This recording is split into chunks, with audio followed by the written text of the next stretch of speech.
ምን አይነት ቪዲዮ መልቀቅ አለብኝ የሚለው ጥያቄ አሁን ልመልስላችሁ ነው።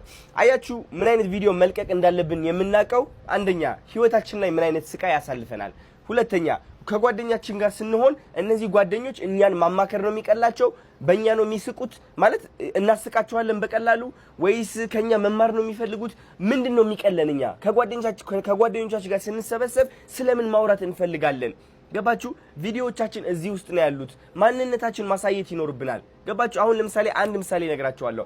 አብዛኞቻችን ቲክቶክ ስንጀምር የሚመስለን ምንድነው ዝም ብለን የቪዲዮ የጭፈራ ወይም ደግሞ የዘፈን ቪዲዮ እንከፍትና ከዛ እንላለን። ሴቶች አንድ ናቸው ሁሉም ባይዘወይ እንደዚህ ያሉ እየዘፈኑ ይለቃሉ። ወንዶችም እንደዛው ማለት ነው። ይህ ደግሞ ለየት እንድንል አይፈቅድልንም። ገና 1000 ሴቶች አሉ ተመሳሳይ እንዳንቺ ተመሳሳይ ዘፈን እየዘፈኑ ተመሳሳይ ቪዲዮ የቀረጹ። አንቺ ለየት የሚያደርግሽ ነገር ምንድነው? አይ ቲንክ ኢትስ ለራስሽ ያለሽ አመለካከት ምንድነው? ምንድነው ማድረግ የምትወጂው? ከጓደኞች ጋር ስትሆኚ ወይም ስትሆን ስለምን ማውራት ነው የምትወደው? ይህ እናንተን ይገልጻል። ገባችሁ አይደል? እናንተን ነው የሚገልጻችሁ። አሁን ሁሌም ይህ ምሳሌ እሰጣለሁ እኔ። ይህ ምሳሌ ደግሞ ምንድነው? መንገድ ላይ መኪና እየነዳችሁ እያለ ነጭ በግ አያችሁ፣ ከዛ ሌላ ነጭ በግ አያችሁ፣ ሌላ ነጭ በግ አያችሁ። መንገድ ላይ እኮ ነው።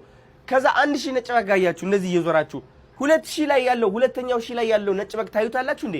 አንገታችሁ ያማችኋል፣ ይደብራችኋል፣ ቶሎ ታልፋላችሁ። ግን ከ5000 ነጭ በጎች በኋላ አንድ ቢጫ በግ ብታዩስ?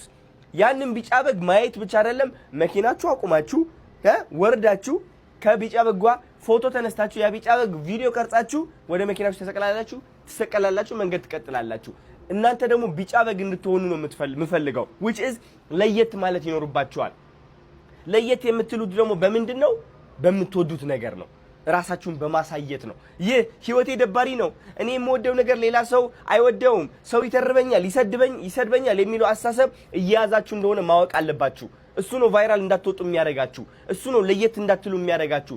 ብዙዎቻችን መመሳሰል ማለት ነው ከአደጋ እንደሚያድነን ነው የምናውቀው። because የኛ አደጋ ምንድነው? ከሰው ቅሬታ ማግኘት። ገባችሁ? መመሳሰል የምትፈልጉ ከሆነ ሁሌም ትጠፋላችሁ፣ መጉላት አትችሉም። ግን ማወቅ ያለባችሁ ነገር ስትወጡና ለብቻችሁ መንገዳችሁ ስትይዙ እነዛ ተመሳስለው ተሰልፈው ያሉ ሰዎች ወደ እናንተ ዞር ብለው ቅሬታቸው ያቀርባሉ። ለምንድነው እንደኛ ማትመሳሰሉ? የነሱ ቅሬታ የሚያቆማችሁና ዝቅ የሚያደርጋችሁ ከሆነ ሁሌም እንደነሱ መስላችሁ ትኖራላችሁ። ስለዚህ ማወቅ ያለባችሁ ምንድነው? ለየት ማለት በረከት ነው። ቅሬታ ያለና ግዴታ ነው። እኔ አሁን ብዙ ከኔ ሐሳብ የሚቃረኑ ሰዎች በጣም ብዙ ናቸው። የሚወዱኝ ሰዎች ደግሞ በጣም ብዙ ናቸው። ይህ ደግሞ ህይወት ይባላል። ይህ በተቀበልን ቁጥር ነፃነታችን እያደገና ራሳችንን እያወቅን የምንወደው ነገር በግልጽ እያሳየን እንመጣለን። ብዙዎቻችሁ መጽሐፍ ማንበብ ትወዳላችሁ፣ ስለ መጽሐፍ መናገር ትወዱ ይሆናል። ሙቪ ማየት ትወዳላችሁ፣ ኳስ ትወዳላችሁ፣ መዝፈን ትወዳላችሁ፣ መጨፈር የሆነ ነገር ትወዳላችሁ።